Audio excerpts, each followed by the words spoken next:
В своем отчете Аслам Жани коснулся широкого спектра вопросов, но вначале глава государства выступил с сообщением о ситуации с энергоснабжением. Всем известно о проблеме, сложившейся на линии Ачугара. Для устранения причин аварии были приобретены необходимые материалы. Оговорен переток электроэнергии на период ремонта. Начаты ремонтно-монтажные работы, которые велись с опережением графика.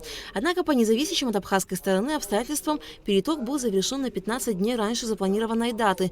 К сожалению, ремонтные работы в полном объеме завершить не удалось, отметил президент. В настоящее время согласовывается новый график проведения ремонтных работ, завершение которых произойдет в ближайшее время.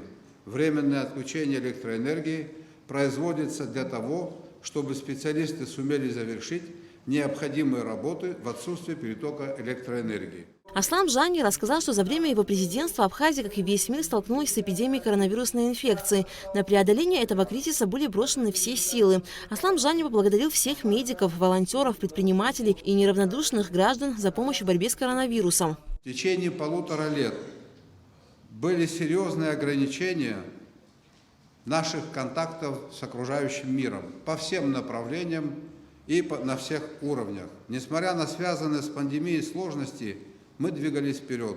В 2021 году, впервые за послевоенные годы, мы перевыполнили планы по доходам государственного бюджета.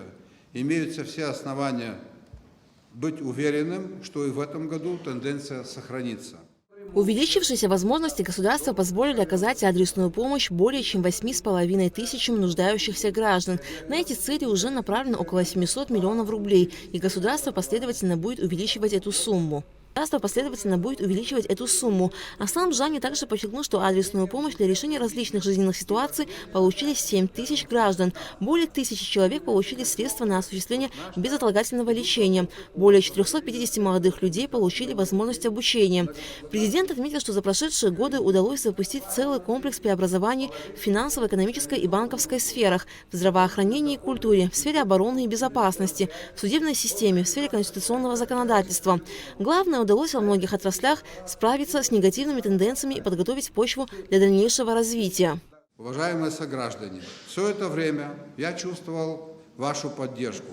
Я всегда открыт для диалога, всегда прислушиваюсь к аргументированной критике и готов обсуждать важные для республики вопросы и варианты их решения с самым широким кругом общественности, в том числе оппозиционной. Я присягал всему народу Абхазии и служу ему, поэтому и слушать я буду всех и намерен взаимодействовать с конструктивно настроенными людьми.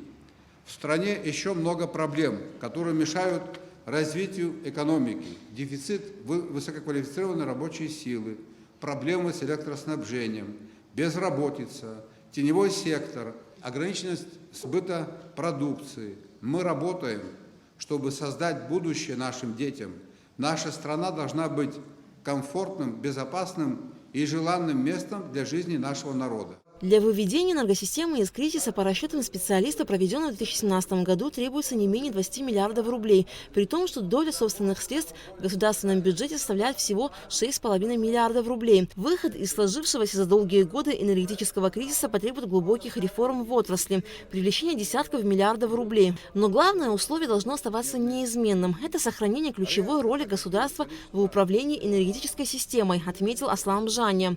Государством проводится полномерная работа по обеспечению охраны общественного порядка, организации предупреждения, выявления, пресечения и раскрытия преступлений, обеспечению безопасности дорожного движения и других видов правонарушений. Следует отметить, что за отчетный период наблюдается рост раскрываемости как преступлений общеуголовной направленности, так и тяжких и особо тяжких преступлений. Президент особо отметил, что такие тяжкие преступления, как похищение людей с целью выкупа, больше не являются частью нашей повседневной жизни. Резко сократилось количество разбоев и грабежей. Государственные служащие не являются неприкосновенными лицами с иммунитетом от преследования за превышение должностных полномочий, в том числе в корыстных целях. Доказательством этому является уголовное преследование некоторых теперь уже бывших министров и руководителей государственных компаний и учреждений. Закон в нашей стране един для всех. Для качественного изменения ситуации в деле противодействия коррупции необходимо внести изменения в часть нормативно-правовых актов Республики Абхазия. Соответствующие законопроекты направленный мной в Народное собрание парламента Республики Абхазия в сентябре 2021 года. Надеюсь, в ближайшее время они будут приняты. Отдельно хотел бы обратить ваше внимание на вопрос обеспечения безопасности дорожного движения. Это очень волнует нашу общественность. В 2019 году в Абхазии было зарегистрировано 42 тысячи транспортных средств, и это без учета находящихся в стране иностранных транспортных средств. То в настоящее время это количество составляет 68 тысяч. Налицо существенное увеличение дорожной нагрузки. При этом за 10 месяцев текущего года в ДТП погибло 56 человек, так же, как и в 2019. При расчете коэффициента летальности от дорожной нагрузки мы наблюдаем сокращение относительного числа смертей в ДТП на 1000 автомобилей. Это 1,33 в 2019 году и 0,81 по состоянию ноября 2022 года. Но при этом фактическая смертность на дорогах не изменилась. Снижение относительного количества погибших не должно вводить нас в заблуждение. За данными коэффициентов увеличение количества автомобилей, а возросшая дорожная нагрузка выплеснулась в увеличение дорожно-транспортных происшествий на республиканской трассе. Несмотря на проведенную большую работу, а за отчетный период сотрудниками ГАИ выявлено 69 тысяч правонарушений, принятых мер для радикального перелома этой тенденции оказалось недостаточно. Президент также подробно рассказал о проделанной работе и достижениях в сфере культуры, спорта, образования, экономики, туризма.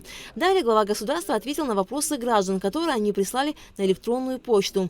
После выступления президента присутствовавшие на встрече поделились своим мнением. Как я понимаю, он перешагнул за экватор своего президентского срока, ровно половина пути пройдена им. И особенное внимание я бы уделил озвученной им статистика по направлению органов внутренних дел. Хотелось бы, конечно, чтобы эти цифры были еще более впечатляющими, но, как сказал президент, не все сразу и все по чуть-чуть. Также в плане энергетики мы получили цифры расходов по тем же линиям электропередач, там, трансформаторы, фидеры и так далее. То есть расходы колоссальные, но нам, мне и гражданам всей страны было бы интересно, какой эффект дали бы эти деньги, потраченные на борьбу с COVID-19. Конечно, это колоссальные деньги, свыше миллиарда рублей, насколько мне представляется. Это, конечно, деньги, которые могли бы принести большую пользу и в области спорта, и образования, культуры и так далее. Но, к сожалению, получилось так, как получилось. Исполнительная власть работает, может быть, не без изъянов. Есть, наверное, где-то недочеты, которые также не отрицает руководство нашей страны, но нельзя сказать, что абсолютно все плохо и нет никакого движения вперед. Есть, но хотелось бы, чтобы более поступательное это движение было. И думаю, что мы все, граждане Абхазии, должны как-то сплотиться и делать одно полезное дело для нашего общества. Отчет был очень объемным, подробным. И, знаете, много чего нового узнали. Мы же не так информированы, что в каком уголке Абхазии что делается. А делается много. Совершаются хорошие дела, закладывается фундамент под интересные проекты. Аэропорт скоро должен заработать. У нас проблемы со светом решаются. Решатся. Не все в одночасье решается, но решится. Тем более надолго без света людей, населения не оставят. Интересно было очень. Мне было очень интересно услышать все, что я сегодня услышала. Я с хорошим сердцем, с хорошим настроением, с хорошим позитивом ухожу отсюда. Есть надежда на хорошие планы, на осуществление этих планов. вот, вместе с правительством, наш президент, будут двигать Абхазию вперед. Аслан Жани поблагодарил всех участников встречи, а также граждан, приславших свои вопросы. Глава государства подчеркнул, что встречи подобного формата еще состоятся. Алька Трауш, Тимур Гугохи, Абхазское телевидение.